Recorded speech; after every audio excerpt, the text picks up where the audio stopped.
Go. Hey, is all that stuff? On, we're live. Oh, we are? That's why I said, you ready? Like 3 times.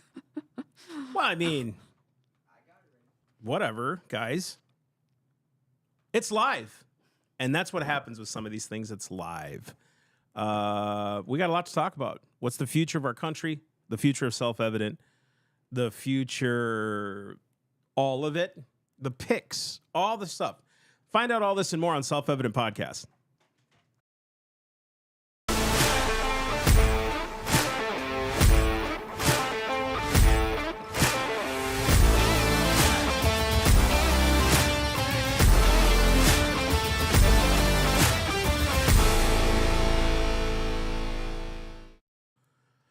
Hello and welcome to Self-Evident Podcast. You got Massey. You got this beautiful woman sitting next to me called Cari Campos. That's her name. What's up? What's up? And the reason she's here right now is because if you didn't know, Melissa and Mike, hello, baby. Their 4th boy, Yeah, what's the name, babe? Gideon Joseph. So Gideon, why did you stop the clapping? You got to let that thing play all the way through. And you know, what's cool about that is Gideon Joseph is born. And so Mike is doing a well-needed, what they call rest right now. So I'm sorry, guys. I'm trying to, because what happens is when it shares to my page from Restream, it privatizes it. It doesn't go to, so I have to make it public so people can see it. So I apologize for that. And it only I can only do it after we go live because that's when the stream comes up. So forgive me, there's no setting for it. So anyways, guys, thank you for tuning in. We got a lot to do. Now, go to theselfevidenttruth.com. We're about to release. We're going to spend the first 5 minutes talking about the future of Self-Evident, where we're going here. We've got about a month and a half to really prepare for 2025. Yep. And my wife and I are going to talk a little bit about that. But if you want to sign up, we got a newsletter coming out about our future, what we did this year, which I think we can do double that, and which we are going to do next year. So we got some really cool things, and I'm kind of going to let my wife take it away, but I'm going to lead it a little bit.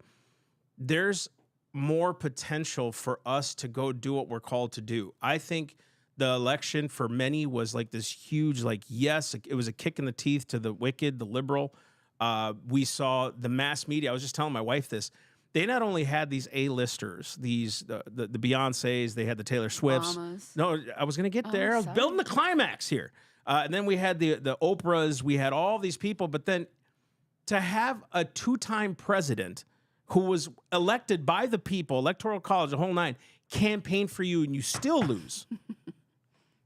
It's a kick in the teeth to what they were doing, right? Now, I'm not ignorant. We're going to talk about the future of our country here for the next, maybe we see 4 years, what I see even in 25 with his picks and all that stuff with President Trump. But there's a lot of hope here. There's reasons to have hope, and there's reasons to be careful and not be deceived. So we're talking about the ministry right now and where we're going. And my wife is way better at this. She pens very well. I'm more of the, yeah, let's go do that. And she's like, yeah, we need to structure it. So I'm gonna let her take it away. Yeah, so we will have our year-end newsletter out by Wednesday of this coming week. You can check out our website, theselfevidenttruth.com. You can find it there on all our social medias as well. We will be sharing it.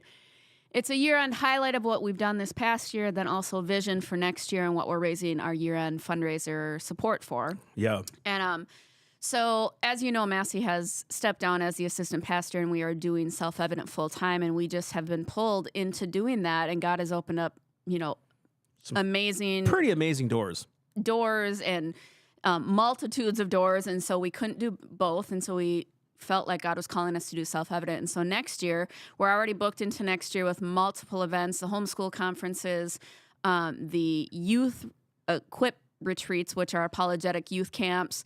We're scheduled to speak at multitude of churches and youth rallies. That's pretty cool. And just so we already are booked into next year. We're clearly still, if you have a church or a youth group or a youth rally, something that you want Massey to speak at, give us a call or email us through the website. But with that being said, we are also rolling out, and this is, for me, one of the things I think I've been most excited about out of anything that we do in Self-Evident outside just the events, is rolling out a mentorship program. And what that looks like is, so most of you know that predominantly we speak to a lot of youth. young adults, youth. We do churches and we do, you know, anywhere the Lord opens, so adults too. But predominantly our heart is for youth and young adults who are literally stepping out into the trajectory of their life.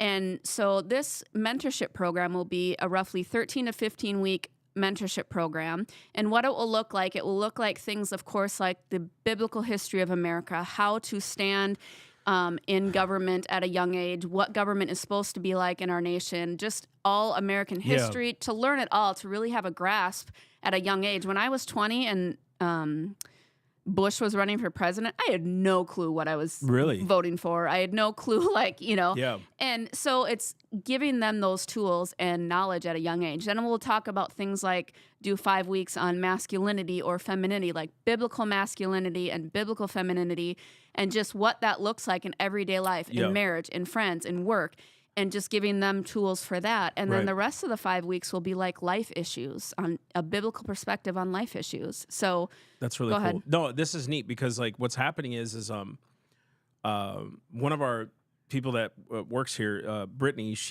we were talking, we probably had a 3-hour conversation and we were just talking about politics. And I said, you know, John Adams had said our Constitution was made only for moral and religious people. She said, wait a second. Say that again. And so we started talking about it. And she said, so the real issue is the reason why people are having issues is because they're not moral. Mm-hmm. And we're trying to have this moral system, this liberty system that started with morality with immoral people. That's really the hang up here. And I said, absolutely. She actually simplified it for me. Right. And she could not. It was like mind blowing for her. But remember, it was week on week that she thought about this. She's like, this makes so much sense. Why? And she goes, no one is teaching people this. Right. And that's where it's like, that's why we exist, to not only teach constitutional ethic and law and liberty and stuff, which I love liberty, but the morality to keep it. You need salvation. You need Christ in you, the hope of glory. Number one, to have hope, that your hope is not in a system, right? But the other thing is, how do I act like Jesus? Like, what do I do out there? I don't want to impair people's liberty. I want them to be transformed by the Holy Spirit. So therefore, it's not about restraining people from doing what they're going to do unless they violate the law and violate your liberty. Right. So we're doing this basically as a discipleship, because we do a lot of discipleship already. Right. Counseling marriages. I meet with people, you meet with people, and just disciple. And that's really where we're going to take this thing off. I think this year is really the rubber meets the road for us. Right. You know? Right. Yeah, it's basically taking what we do at events, and people get so empowered and emboldened and, you know, ministered to, and then it's taking them and walking out life with them and teaching them at a greater degree, and really discipleship and mentorship, because there is a disconnect a lot of times in that role where a lot of people young kids don't have good, solid discipleship or mentors. And so that's really our heart in that. And then we're also rolling out a program to, you know, most of the churches that we speak at, their number one response was, that was amazing. How do I get my body congregants established and involved? And so we're rolling out a program that teaches pastors, elders, church leaders how to establish their congregants locally, politically, in the local arena and state and federal, and what that looks like. So Massey's book will be released to kind of launch that program, and the book will be released in December. Excited. Church Liberate is the name of the book. So those are the things that will be in the newsletter, and you'll find out more about that and how you can support all those things. Yeah, so, and we have it is a bigger ask for us, but we know what's cool about the Lord is nothing's impossible. I know when I put in my notice at the church, I was like, okay, you know, we're on our own again. We've been here before, right? And it's very hard to be in that position. There's no question. It's like, okay, Lord, I'm going to be fed by the ravens. But here we are, and the Lord has been feeding us, but not by ravens, man. He's been sending boats for us, and we thank God for that, right? And this isn't about prosperity or numbers. And let me be clear. We love reaching the masses. It's awesome. I love where we go and what we get to do. But this year is really about states' rights, and we're going to get into government now. Okay, so the ask, before I get off, we're asking for a big number, but we know that God will fulfill it. We just have faith in it. Yesterday, we actually prayed about it. We're like getting honest with the Lord, saying, Lord, we've been at this for a while. You know, we need to see. And the Lord was like, I don't know what you're worried about. Keep going. You know what I mean? So like, we really know that God's going to come through for us. If you want that email, go to theselfevidenttruth.com, sign up for the newsletter, and you will get it sent to you. All of you who are already email subscribers, you guys will get that, and you'll see the goal here is pretty. How much are we asking for now? We're asking for 75,000, and if you just look at, we'll see on the newsletter, 45 of that is solely for travel costs. Costs a lot to travel. Unfortunately, that's where we're at in our nation, but it does. It costs a lot to travel, and we bring people to help run our tables. Our boys travel with us, and it's just kind of a family ministry, and that's what we do. Yeah, and there are times, and we've had a lot of people suggest to us, you're doing events that aren't paying. That's ridiculous. You guys, it's great. That's a great idea, but it's not going to get you home. And we're like, no, nobody's reaching this area. Nobody's going out there to these places to do this. You guys, for the last 8.5 years, have been supporting us to go do that. And we've seen a turn in the tide. I'm not saying we helped the red get elected, but I am saying we did educate a ton of people along with other ministries. And so we're doing our job. We're doing our best. But this year is really about states' rights. Now we're going to get into government, okay? So one of the things that scares me the most about our nation is how constitutionally illiterate we really are, okay? I love that many of us are conservative. That's awesome, because in our hearts, God's placed a natural justice. I've been violated. I don't want to be poor. I don't want to people violating my family. Right. I don't like people telling me what to do. I don't like seeing innocent babies be killed. Right. So there's this already natural justice implanted to us by the Holy Spirit, by God when we were created. Yeah. So we have the natural tendency of get off me, leave me alone. I think that's why a lot of people are conservative, because it's just leave me the heck alone, right? So what scares me a lot about America, and this is kind of a scare, but I'm not in fear about it. That's why we go out and preach and go save souls and all that stuff. But the constitutional illiteracy is mind-numbing to me. And just hear me out before you make a judgment. If you want to make a comment, please make a comment. I will read them online and suggest and talk about it.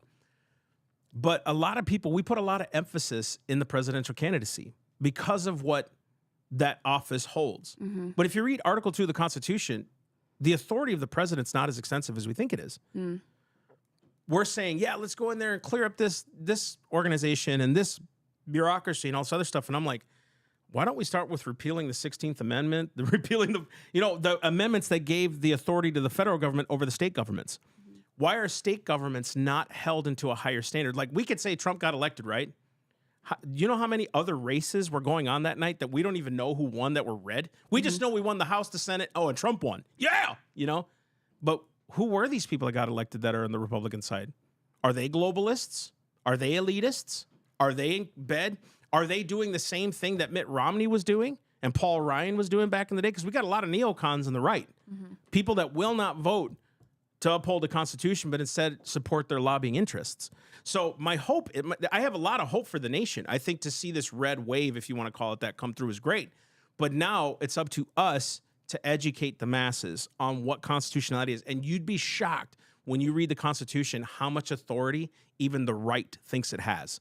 And that's what we're trying to dispel. It's the less authority you give a government, the more freedom and liberty you have. In the minds of Kamala Harris and some of these people, the issue with her was more regulation equals more liberty. That is the definition of tyranny. Actually, read Galatians. When he talks about to the Galatians in chapter 3, he says, "O foolish Galatians, you began in the Spirit, but you want to be made perfected by the law? When the Spirit of God doesn't lead you to sin, go follow the Spirit. Why are you putting people under rules and regulations," right? And so there's so much to this equation that we're not seeing fully. And so the mission for this year is the educational side. There's several churches in Texas that want to bring us in to do a 6-day camp, basically. Yeah.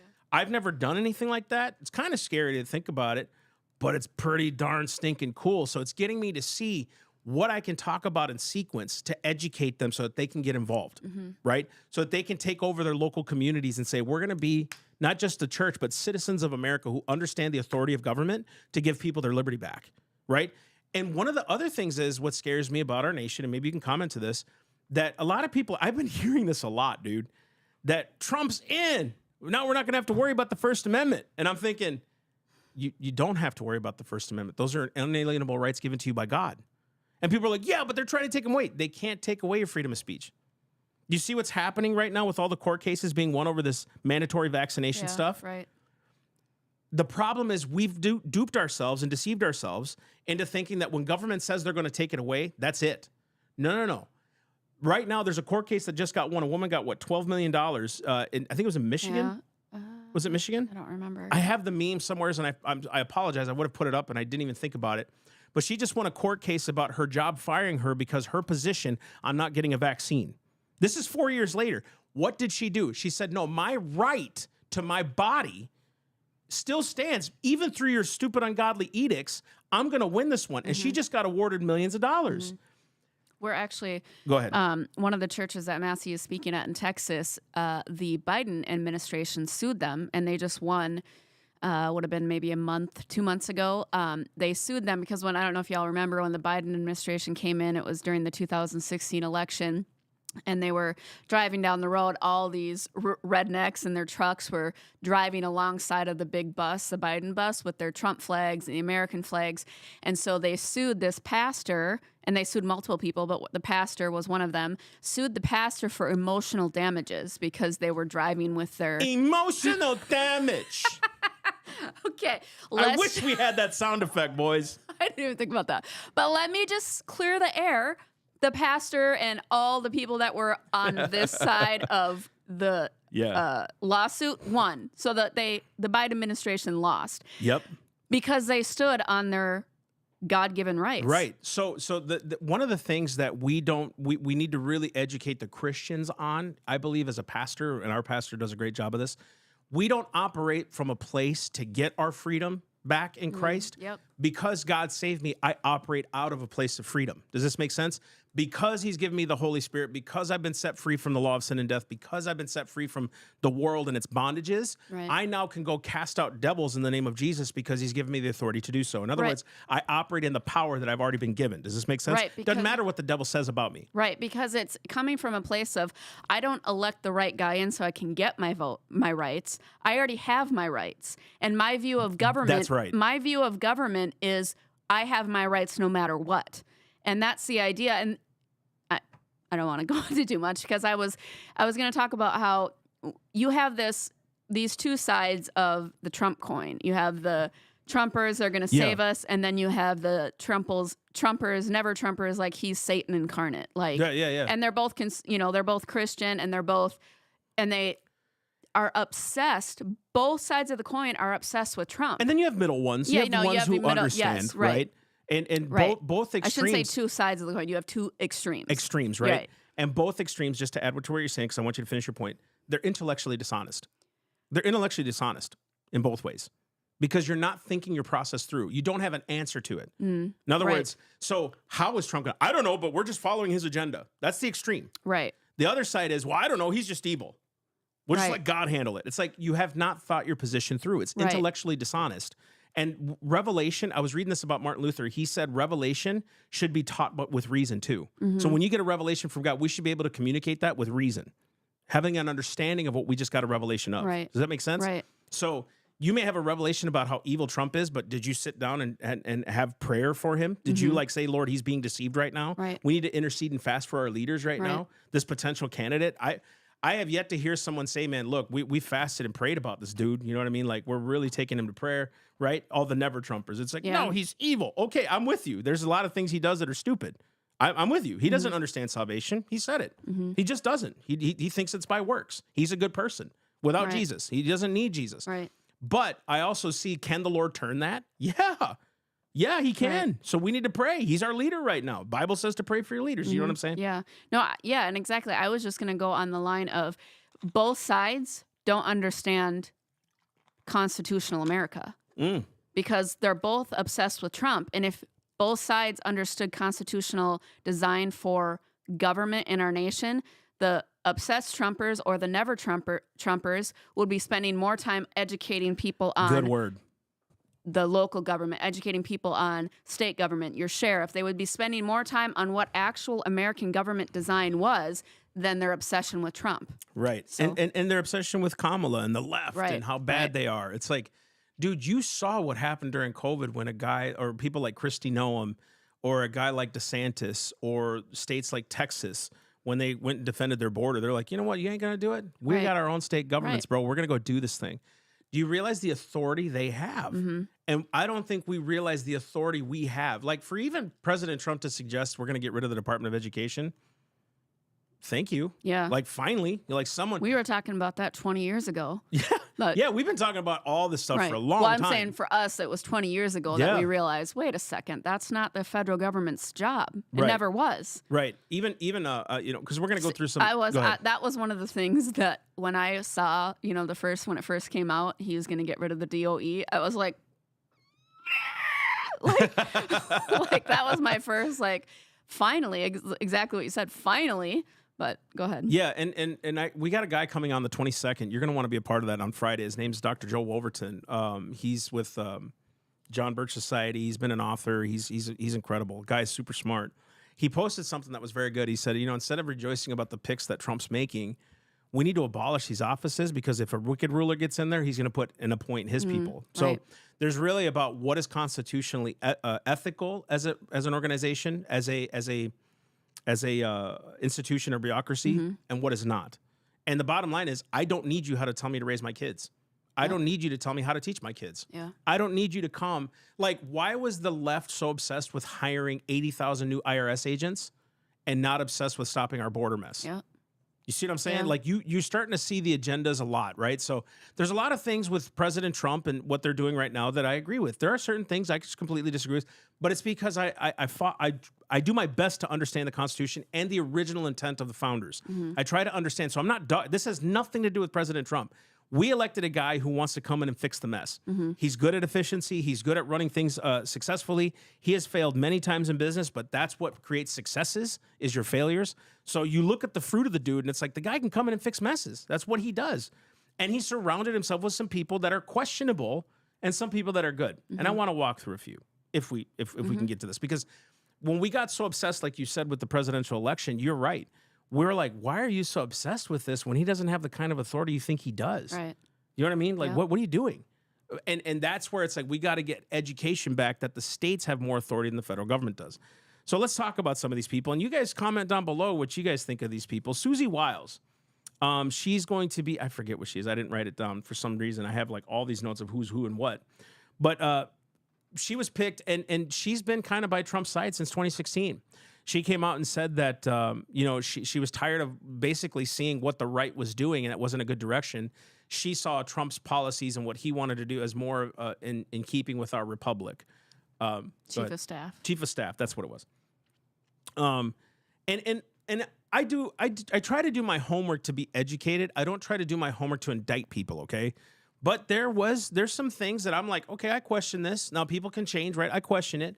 She was was co-chair at a lobbying firm called Mercury Public Affairs, who represents both tobacco, junk food, insurance companies, and there's a company called the Vaccine Alliance, Pfizer, Gilead Sciences, Kaiser Permanente. So like, you have this person who was a lobbyist for this. Now, I'm not saying she represented these personally, but the company she was with, the co-chair of, did lobby for these organizations, right?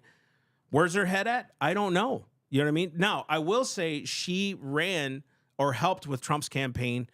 Trump sees something in her. I'm looking at it. What's the history? What can we watch out for? Are these people globalists? And they're just coming out now as saying, I'm not a globalist, I'm a this. Well, we've got a couple that I'm like, you know what I mean? Just be careful. Why I wrote some of this stuff down and actually put it in here, I'm not saying she's mean-spirited or anything. I'm not saying she has an agenda. What I'm saying is I have a healthy distrust of government, and so should you. So just because they're picked does not mean we should just put full faith in these people. We have to be ready to say, hey, call our senators, say, nuh-uh, not this mess right now. Because under President Trump, Dr. Fauci was still there. Yep. Right? And with all the mess happening with Fauci, why isn't he being prosecuted? Why wasn't he mentioned at all during these elections? It's true. He should be prosecuted for what he did, dude. He flat out lied to the American people. And people died because of him. And his ilk and his science people. You know what I mean? Right. Like all these people that are coming out, I have right now. Let's talk about Robert Kennedy, right? Robert Kennedy is the what is it? The health HHS secretary. Robert Kennedy. Robert Kennedy was a globalist, dude. Like he really wanted for climate change and all this other stuff. Now he talks now against globalism. Like I said, people can change, but for a long time he was like, We need to save our planet. It's about the planet and the planet. But what I like about him is his stance on health. Mm-hmm. What he talks about with health and vaccinations and all Yeah. that stuff, he's not looking to get rid of vaccinations, okay? Him and his household are vaccinated. If you look, just do a little history. The left is telling you he's an anti-vaxxer. No, he's Yeah. not. He's not. What he's saying is, how come we're not disclosing to the public what the effect is, and why Yeah. can't companies like this be sued Right. if they're doing something illegal, Right. right? So for me, when I see that, I'm like, okay, there's some righteousness there, okay? I can get by. To me, stay that lane. Right. And I That's think where we're I'm good. at. Like, stay that lane because that is your wheelhouse. And what he says is so refreshing because, and I honestly think that when he came on to the Trump campaign, it won a lot of mom votes because moms of America are becoming more and more crunchy, which is healthy, really. They're making their own sourdough bread. They're making their own, condiments because they're Easy little house on the prairie. I'm just saying they're realizing, Ma Ingalls over here. you have all these parents or their kids can't eat anything with red dye number whatever, all the and it's because they see the effects on their kids, and once they cut all that garbage out of their kids' diet, they have different children. So when you bring on an RFK to Right. your campaign, you're winning a lot of moms, And you are. including me. So for me, I'm saying like now here's some of his other stances that we don't know about. Again, stay your lane, right? On abortion, he said the only thing I could say to you on this issue is that I'm pro-choice. He said this in an interview in 2023. He said that Kennedy said, "I don't think that there's anybody in this country who's worked harder for medical freedom and bodily autonomy more than me," is what he said. So just to be aware. Just think about where some of these people stand in their positions and be leery. Just be careful. Beware. On gun control, he said, "I'm not going to take people's guns away, and I believe in gun control myself." That's talking out of two sides of your mouth. Somewhere there's going to be RFK said restriction. that. Yeah, there's going to be restrictions on this, right?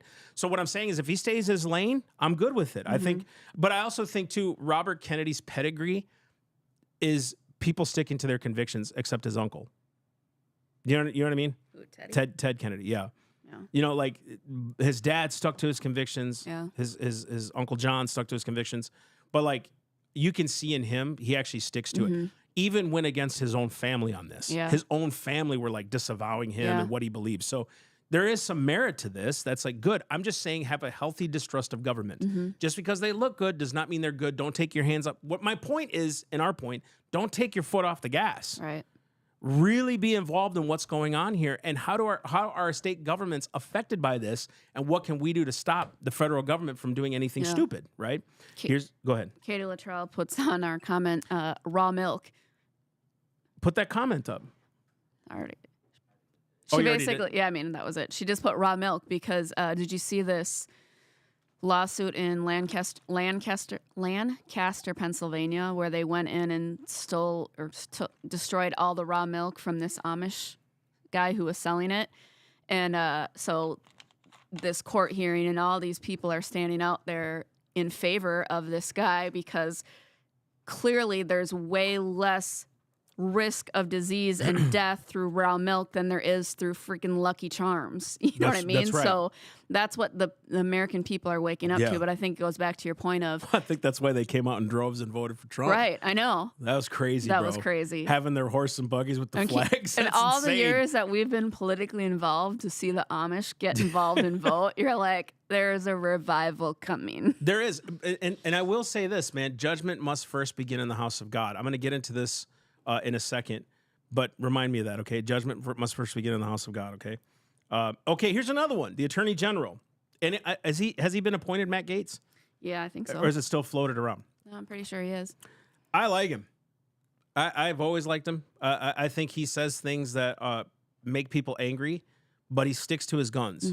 And he's a true conservative in my eye. I think no one's perfect. He's probably done a few things that I'm like, I wouldn't have done that. But when you look at a guy who can stand his ground, stand in the face of the media and say, are you saying that people that go to abortion clinics are ugly and fat? He goes, yeah, Yes. that's what I'm saying. Like, he's not trying to shy away and be diplomatic about it. He's just being himself. Right, he's giving his opinion. He's given his opinion, but he's also Everyone can very have much a conservative, which I like. So bingo for that. Again, healthy distrust.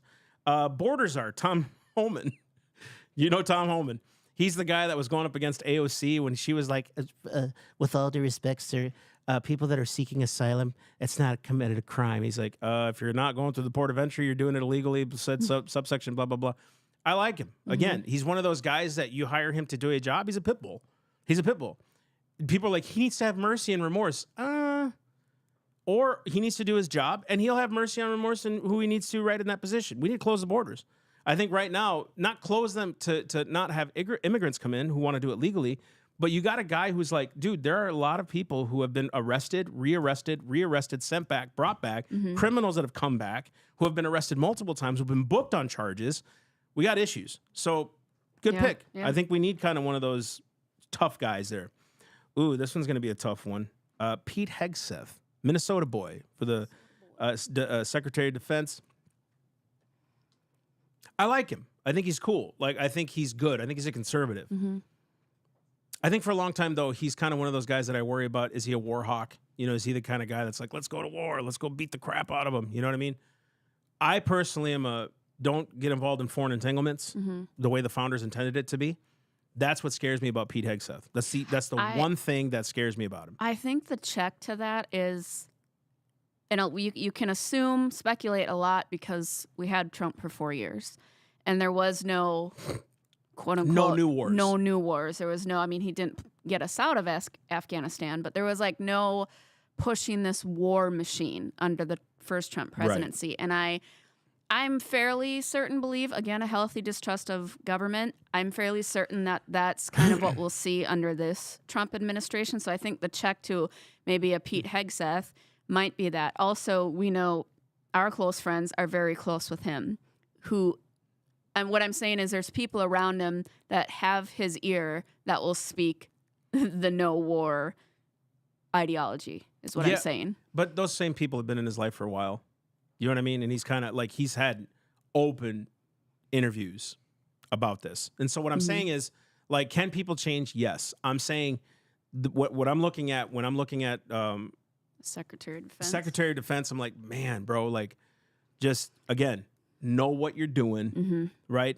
There's no need for no new wars. There's no need for that right now, even if there's threats coming. It's that balance of having a strong military presence. That's not bad. That's not bad.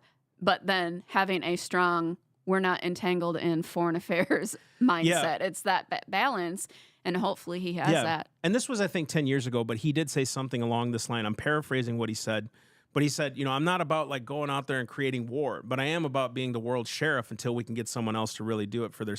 That's where it's like, we're not called to police the world, dude. That's not what we're called to do. You know what I mean? Right. So again, I'm not against him. I mean, I support him. I think, you know, again, we know friends that know him. I don't know him personally, and I'm not attacking him at all. I'm just saying, like, there's things that I just don't see eye to eye with him on, and it's like, again, healthy distrust of government. And I think he would say the same thing. Right. I think Pete, if he's right, he would say, don't trust me, man. Like, I could do something wrong, and you should check me on it. You know what I mean? So, like, I do think he's that honest with himself as well. You know what I mean? But again, we'll go with that. Let's see. Department of Government Efficiency. Boom. Elon Musk and Vivek Ramaswamy. Elon, we know what we're getting with Elon. Elon's the guy who just doesn't take crap from anybody. That's what I like about him. Again, running a company efficiently, he can do that. Vivek, I think he's willing to call a spade for a spade. I think so, and too. Say enough. They pushed him to that. Yeah, right. The media pushed him to that. They were, you know, when President Biden saying, oh my gosh, look what these companies are doing for electric cars. He was the originalist of it, dude. He was the one that actually, and they didn't even mention him. It's like, you know what, dude? Right.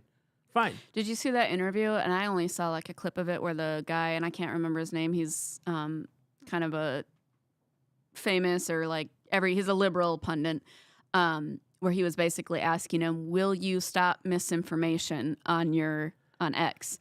And he's basically like that, the idea that who defines misinformation. I can't remember the whole thing, but it was Don like, Lemon, I think, wasn't it? I think so, yeah. And he's like, who defines misinformation? And that's where it gets tricky. And so you're basically, people have a freedom of speech. And what he was saying was just so good that he was willing to stand on his principle, on the principle of freedom, no matter what this liberal pundit said. It was beautiful. And that's what I think that is beautiful about him in this position, is standing on principle of financial interests for American people. 100%. I agree with that. I think he is, because he's all about prosperity, right? Even Charlemagne the God, if you guys know this rapper, Charlemagne the God, he's out there. He's like, dude, Trump won. I voted for Kamala, but I'm not against Trump, dude. Like, I don't want our country to fail. Yeah. I have businesses here. So it's like there's reasonable people out there too that are on the left that it's like, okay, we got to learn how to win those people to Jesus. What? I was thinking about this, nothing of what you were talking about, but thinking about these pics that you're talking about. And there's these like reels on TikTok and stuff. And they're like, anyone else feel like we're watching the second version of the NFL draft pick 2025, 2024? It's funny. Well, yeah, there it is. But now we have Vivek Ramaswamy. I think he's become the conservative darling right now, right? Just for who he is. Great talker. Very well. My only thing is we don't really know much about him. You know what I mean? We don't really know his history, what he really believes, what he's stood on before, what are his principles. Now, those could be easily developed as he gets on, you know what I mean? As he gets along in government, he's like, wait a minute, I don't even agree with that. Look at Tulsi Gabbard, for example, you know? But we'll talk about her in a minute. But that's the only, I guess, apprehension I would have is what's he about? Like, we don't really know. He's been on the stage as a presidential candidate, but that's it. You know, like, he says things, but what has he done, right, behind closed doors? I don't know. You know, and so, again, healthy distrust of government is my saying here. And I'm not for globalists, and I'm not for people who want to do war. You know, that's the one thing. Globalism, we're an independent nation for a reason. We're not globalists. We're not called to be that. We're a republic. Yeah. Independent, sovereign republic. That's who we are. So that's why I think this way, as the founders did. Director of National Intelligence, Tulsi Gabbard. She's good. I mean, she's definitely changed her position. She's definitely more on the America trained. She's more on the, I think, the side of not so much just right, but the side of what's best for America. You know what I mean? But she's also was kind of a globalist and a Democrat. You know what I mean? Like, are those ideas still rattling in her head that we need to be this global harmony, weird stuff? In 2015, she was selected. This is again from Dr. Joe Overton, but he actually took a snapshot. This is Tulsi Gabbard in 2015. She was honored to be selected as a 2015 Young Voices representing Hawaii amongst leaders around the world. And so it's like, and again, is that a bad thing? I mean, yeah, if it's a globalist thing, yes, it is. It's bad. I don't want America involved in this UN crap and the WHO telling us what to do. We got our own constitution. Leave us alone. I don't need direction from you. You know what I mean? So it's just these things that you got to watch out for. That for me, I do homework on this stuff, and I need to do homework on this stuff. So I know what I'm talking about and what I'm calling out, right? Let's see. Secretary of Homeland Security, Kristi Noem. Again, you don't really know much about her, but she stood pretty firm. She's done some things that are like, okay, I wouldn't have done that. But for the most part, she's a tough chick. Yeah. You know what I mean? She stands firm. Right. You know, she's South Dakota's governor. One of the only governors right away in 2020 was like, stood open. We ain't doing that. Yeah. And so you can respect that. She has the thumb to say, government can't tell me what to do here. I'm the governor of the state. And that's important to have that. You can't cross the line. You can't just come in and tell us what to do. What are you doing? That's not so I like that about her. So again, if you guys know things or see things that I'm not seeing, comment below, send me some links. I want to get to know what you know, but I'm doing my own homework and diligence and research. Finally, where the future of America is going real fast. We got maybe 10 minutes. That I didn't want to go too long on this. And again, comment where you're from below, guys. Share this video with your friends. We want to set people free with this kind of stuff and really preach this to the masses. But I'm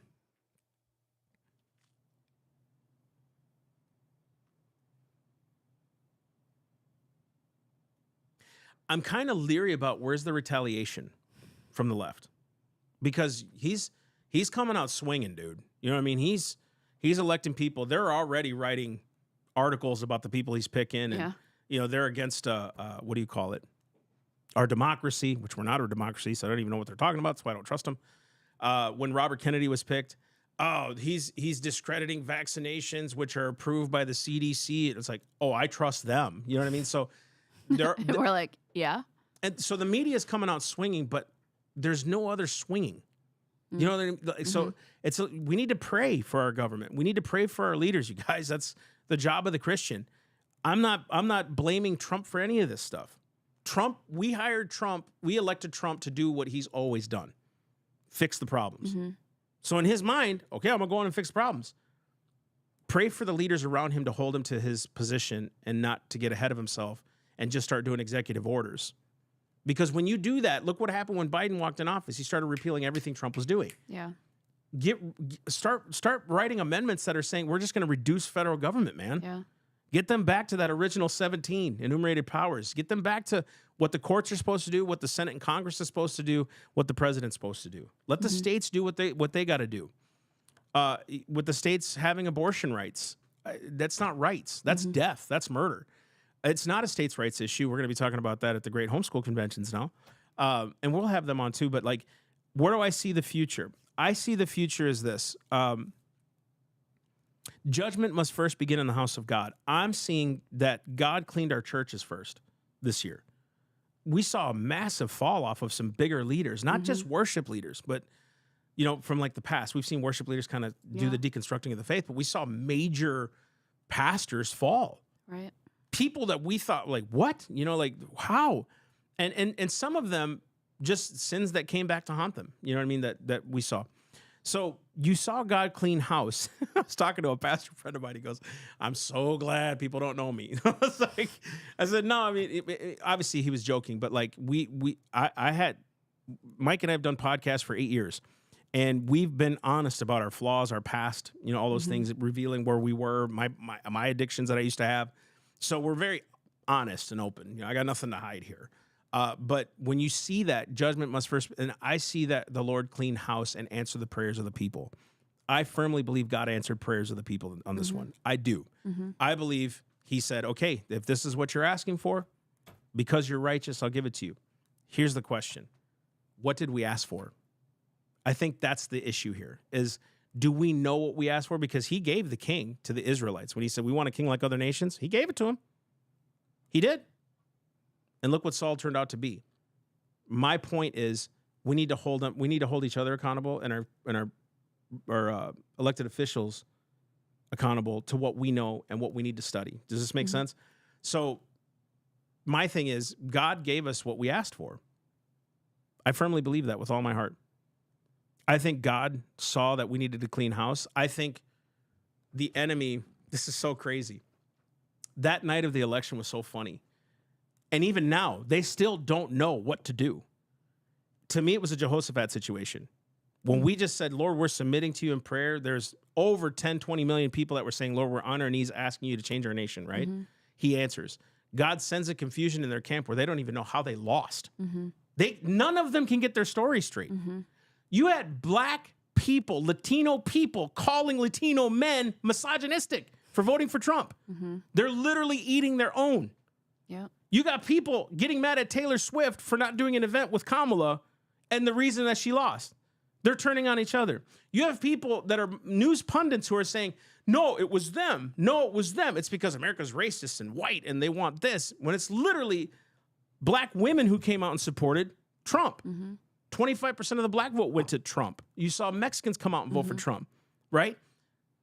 They don't know what to do. So to me, it was like, if you want to see God move, watch him move with you taking your hands off. Lord, it's time to pray the Davidic prayers. We started preaching this a while ago.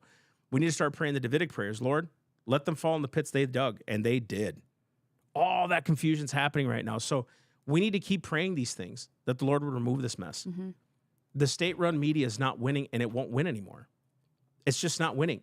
You said something earlier before we even got on this about where you saw our nation going, remember? And I want you to kind of bring that up. Yeah, I started kind of to ponder about after the election and how it was so decisive that it was, Trump, the House, the Senate, all 7 swing states.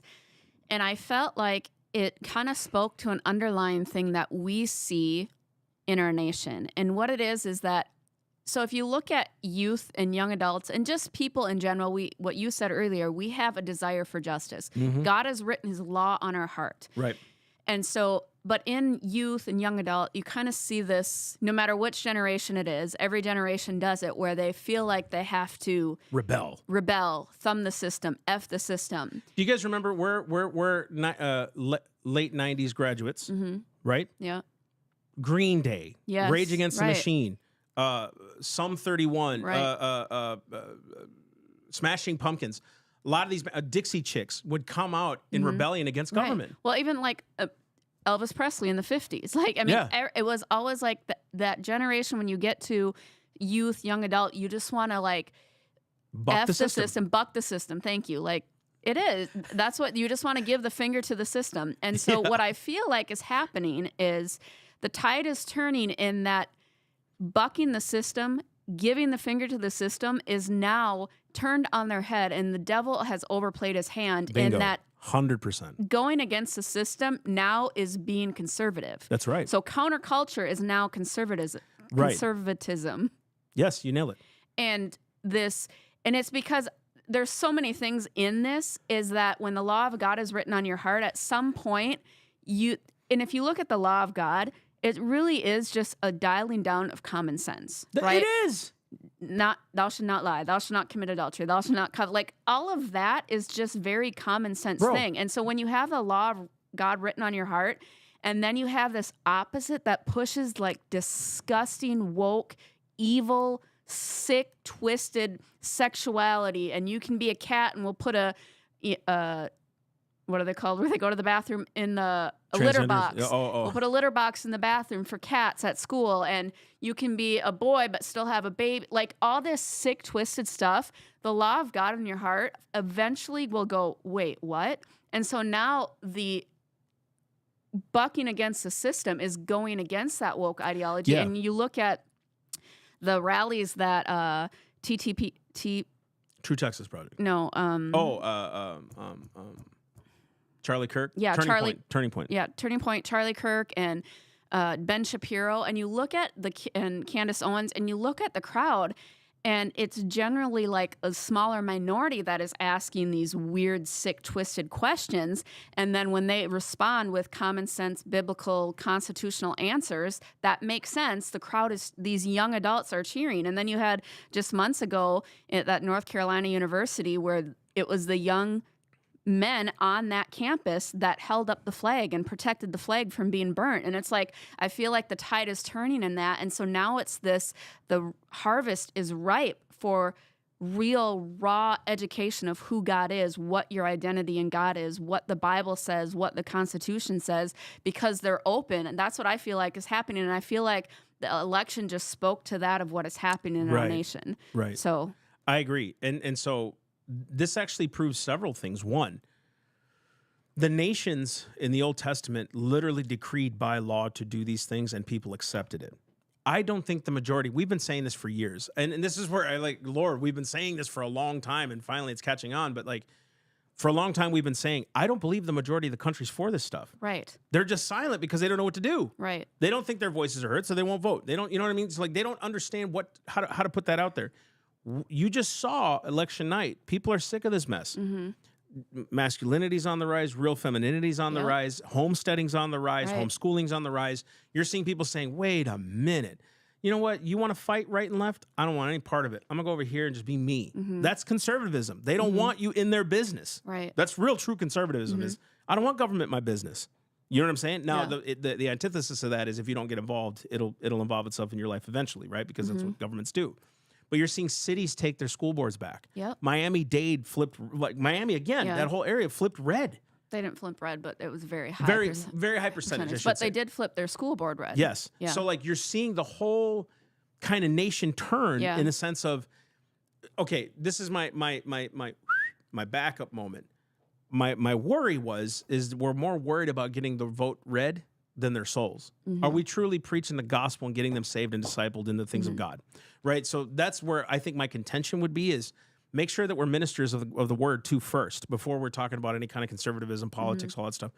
Let's talk conservatism, get them in the door, but we need to preach the gospel. We need to see these people saved. We need to see, and that's where like where does conservatism come from? Is scripture. You know what I mean? So that's my viewpoint on the whole matter of seen the undercurrent of our nation that the moral fabric is kind of being restored, but it can't continue to be restored without actually preaching the gospel. And to say that these young adults, young people, young, men who have been so demonized. I was going to say, demonized, dehumanized for their masculinity, and these young men are rising up. We're like, and the young women are like, no, that's ridiculous. In fact, I, this whole shaving your head movement on It's so awesome. TikTok, there's all these conservative women. They're like, you want me to shave my head?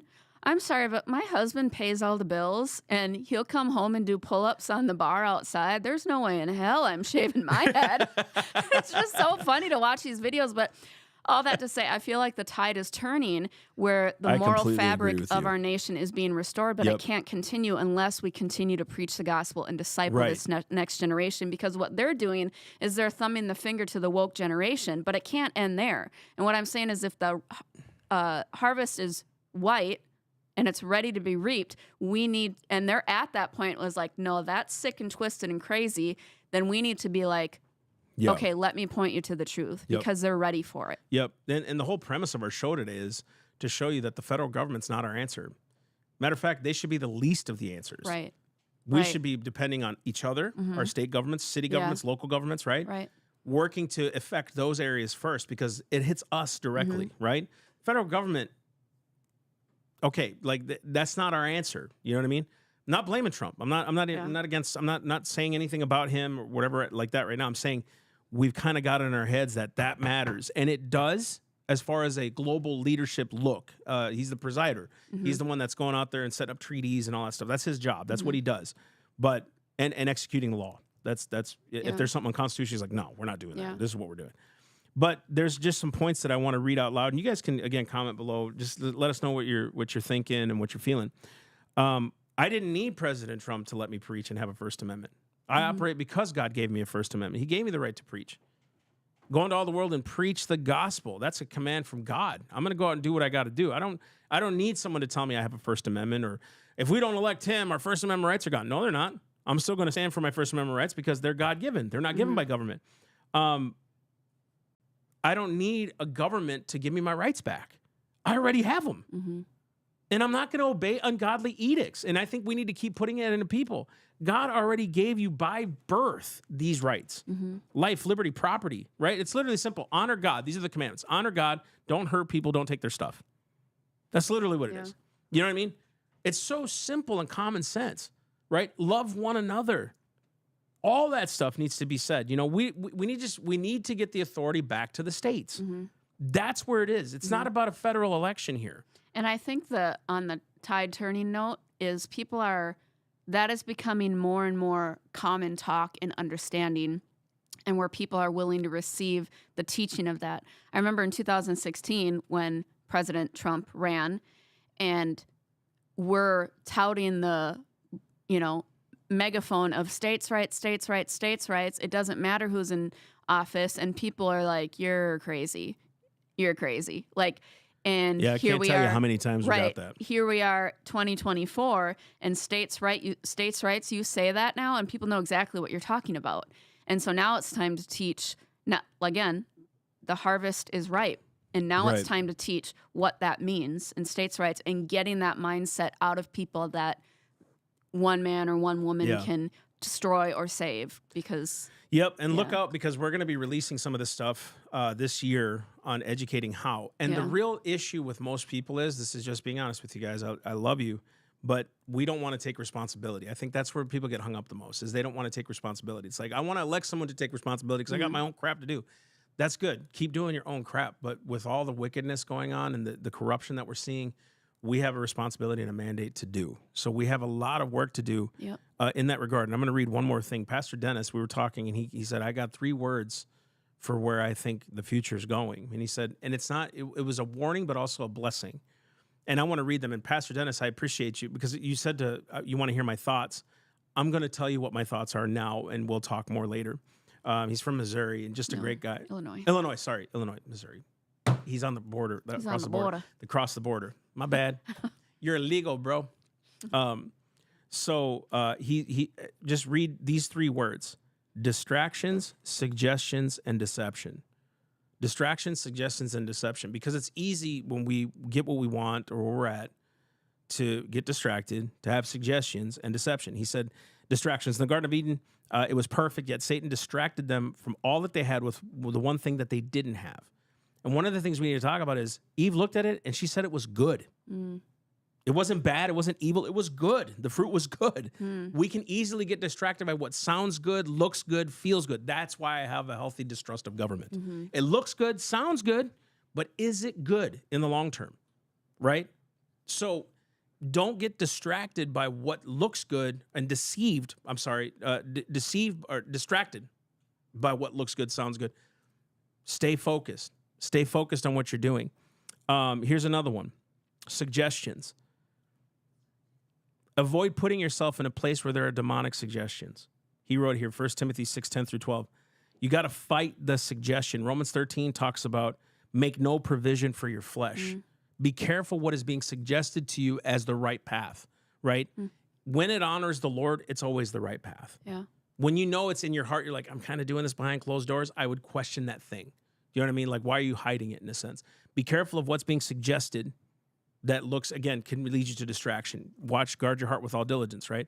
And the third one was deception. And he said the thought is that, the deception is the thought that it will never happen to me. And that's one thing the left does not understand and some of the right doesn't understand. Well, that's like Hitler. We got to do this to prevent this. And people literally don't think that government can do it again. We're like 80 years, 70 years removed from World War II, right? That was 70 years ago. That's one grandparent's lifetime, right? That we saw governments upend themselves. We're 200 years removed from a government that attacked its own people. Actually, the Civil War, you saw the Civil War. It was an attack on the South and the South doing stupid things. You know what I mean? So like there was all this mess. Government can turn on its own people. Don't think it can't happen here. And don't think you can't get caught up in pride or arrogance or Phariseeism or legalism. Be careful. Like, be careful that you're not deceived into thinking that it just won't happen. Look at Samson. He wrote here, Samson was deceived not by a woman, but by the thought that he owned the anointing and it would not lift from him. Wow. It wasn't the woman. It was like, I'm invincible. Yeah. So it wasn't the woman. Same thing with almost David. You know what I mean? Like, just good revelation. And I'm here to tell you, Pastor, these words I think are for every day. It's that denial of self thing, but more so for our country. I think this is a heralding piece for the nation. Is, okay, you got what you asked for, but boy, when the blessing comes, man, be on guard, because here comes spiritual warfare, here comes deception, here comes trickery, because we're feeling good about it. You know what I mean? But all the more we should be saying, Lord, keep me humble in prayer. Keep me in prayer, right? So this is just good stuff that we wanted to warn about, just to say, hey, this is what we see the good out of it.